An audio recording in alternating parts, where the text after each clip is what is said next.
Aisee, hii ni hatari. Mzee mmoja anaamua kuchoma ubani na kufanya dua ya kifo cha mwanawe, ingali mwanaye bado ni mzima kabisa wa afya. Na mwanadada hili jambo analishuhudia na kimtindo akawa ameumia na kushindwa kabisa kuamini kwamba mzazi wake anaweza kumfanyia jambo kama hilo. Na huyu mwanadada kimtindo akawa ameumia kulikweli na akawa na majonzi, akawa analia ile mbaya. Lakini hebu turudi nyuma kidogo ya story. Huyu mwanadada anafahamika kwa jina la Saru na alikuwa akifanya kazi katika library ya kukodisha pamoja na kuuza vitabu, na alikuwa anapiga kazi usiku na mchana. Lakini pale kazini kuna mshikaji mmoja ambaye anafahamika kwa jina la Abimanyu, na mwanadada alikuwa anampenda sana huyu mshikaji, lakini huyu mshikaji yeye alikuwa anamchukulia poa sana, akimuona ni binti fulani ambaye ni loko na ambaye ni binti fulani wa kizamani, wa mapigo ya kizamani yale. Na mwanadada alikuwa anaishi na mama yake pamoja na baba yake, na siku ya leo walikuwa wanajiandaa kwa ajili ya kupokea mgeni ambaye alikuwa anakuja kuangalia mchumba siku ya leo. Lakini mzee anapigiwa simu, anaambiwa bwana yule mchumba alitakiwa kuja kwa ajili ya kuulizia mchumba hapa bwana amegairisha. Na hili jambo limekuwa somo mara ya kwanza kutokea, na jambo hili linafanya mdogo mtu kupambana sana na dada yake, akiamini ya kwamba dada yake anamzidia riziki sana. Lakini katika nyumba ya jirani kuna mshikaji mmoja ambaye anafahamika jina la Inda, na huyo mshikaji bwana amekuwa kutokana na swaga zake ama maisha yake na mipangilio yake inafanya watu wamuhisi vibaya, na watu wengine wakisema ujamaa huenda akawa ni mtu hatari na anafaa kuchungwa sana katika hii jamii yetu. Na baba yake na Sarua ya maneno anayasikia kimtindo lakini huyo mshikaji akawa anaenda kuchukua vitabu katika duka la kina Saru, na akawa anaenda tembelea mara kwa mara, na jambo hili likafanya watu hawa kuwa na ukaribu zaidi. Lakini katika siku ya leo katika nyumba ya kina Saru kuna washikaji wanakuja kwa ajili ya kuulizia mke, na walipofika hapa kipindi ambacho walikuwa wanaondoka wakasema huyu mwanadada ishakataliwa na wanaume kibao, huenda akawa na matatizo. Na haya maneno binti akawa ameyasikia kimtindo, akawa ameumizwa kulikweli na kusikia haya maneno. Wakati hiki chote kinaendelea, mshikaji yeye anafahamika jina la Inda akawa amekiona.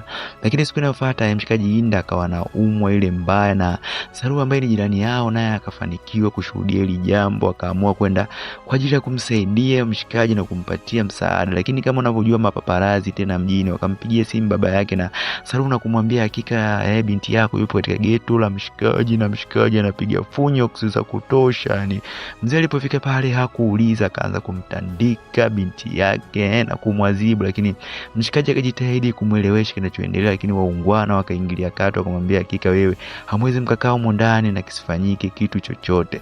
Na binti yake akajitahidi kumwambia mzee bana, naomba tukaongelee nyumbani nikueleze kila kitu, lakini washikaji wakaendelea kutilia msumari, wakagongelea msumari ile mbao, wakamwambia hakika mzee, hii itaenda kukushushia heshima yako usipotoa maamuzi magumu. Mzee akawa ametoa maamuzi magumu ambayo watu wengi hawakutarajia. Akaamua kutangaza rasmi kifo cha binti yake ambaye bado yuko hai.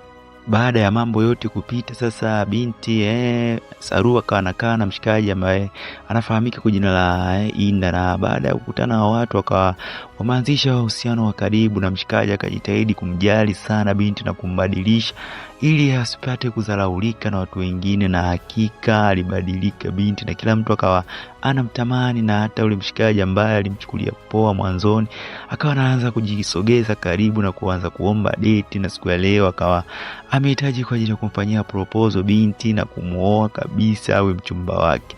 Na bila kuchelewa wakaanza kufanya process za kuoana. Huyu mshikaji akawa anafanya na kusimamia kila kitu, lakini kimtindo akawa anaonekana kama ni mtu ambaye ana majonzi na uchungu kulikweli, na huenda akawa anamzimikia binti, lakini huyu jamaa anaonekana ni domo zege ile mbaya. Na mshikaji siku leo anapewa kadi kimtindo na binti ya kukaribishwa katika harusi yake, pamoja na huyu mshikaji anafahamika kwa jina la Abimanyu. Lakini siku ya leo mshikaji bwana harusi akawa anapigiwa simu, lakini mshikaji akawa haokoti, na huenda huyo binti akawa na gundu ile mbaya. Lakini siku ya leo binti akaamua kumfuata mshikaji na kumuuliza kwa nini au kutokea kwa ajili ya kuandikisha harusi yetu, lakini mshikaji akamwambia wazazi wangu wamekataa. Kimtindo bidada akawa amechanganyikiwa na kujiuliza ni kwa nini mambo hayo yote yanatokea katika maisha yake, na kipindi ambacho alikuwa katika majonzi makali, na mshikaji wetu akawa anamfariji na kumtia moyo na kujikuta Anamuonyesha upendo mkubwa kwelikweli, na kimtindo akajikuta wote wanazama katika mapenzi mazito na mshikaji siku ya leo akapiga funyo za kutosha ile mbaya na binti kimtindo akaamua kuachilia moyo wake kwa mshikaji. Siku moja Abimanyu akamemfuata mshikaji wetu Inda akamwambia, kika mwanangu, usichukulie boya kumwacha huyo mwanamke. Huyo mwanamke ni mgonjwa na huenda siku yoyote akapoteza maisha, na haya yote niliyajua kipindi ambacho tunakaribia kufunga ndoa baada ya kufanya vipimo. Lakini mshikaji hata baada ya kuambiwa hii taarifa hakukata tamaa, aliendelea kuonyesha upendo kwa binti na kumjali na kumthamini ile mbaya, na siku ya leo akayapeleka proposal na kutaka kumuoa binti. Japokuwa binti alileta kiugumu kidogo, lakini mshikaji akafunguka hisia zake ndani kabisa ya moyo wake na kumueleza ni jinsi gani ambavyo alikuwa anampenda binti, na siku ya leo anaamua kuchukua hatua kubwa kabisa ya kufunga ndoa na kuyakabidhi maisha yao ama ndoa yao kwa Mwenyezi Mungu, anaendelee kuwalinda.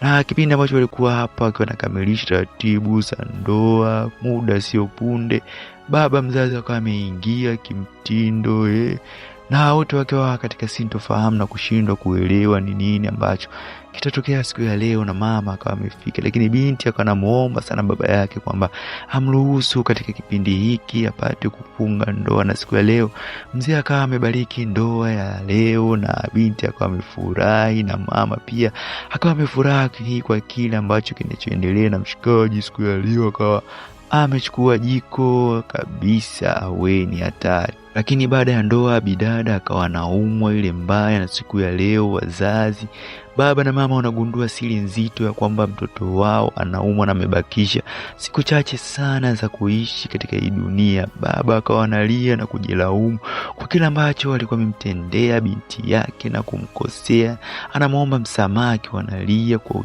uchungu ile mbaya. Na bidada siku ya leo ikawa ndo mwisho na akawa amepoteza maisha, aweni hatari. Familia ikawa imebaki na huzuni kimtindo, na baba akawa anajutia pengine asingesikiliza maneno ya watu ama watu ambao walikuwa wanamshawishi atoe maamuzi magumu, na kimtindo familia ikawa imeingia unyonge na kumpoteza binti yao muhimu sana katika hii dunia. Nasi tunajifunza kufanya vitu sahihi katika maisha yetu bila kujali hisia za watu wengine, na pia vile vile anatufundisha kuonyesha upendo na kuthamini watu wengine, hajalishi wana mapungufu gani, kama ilivyokuwa kwa mshikaji wetu Inda.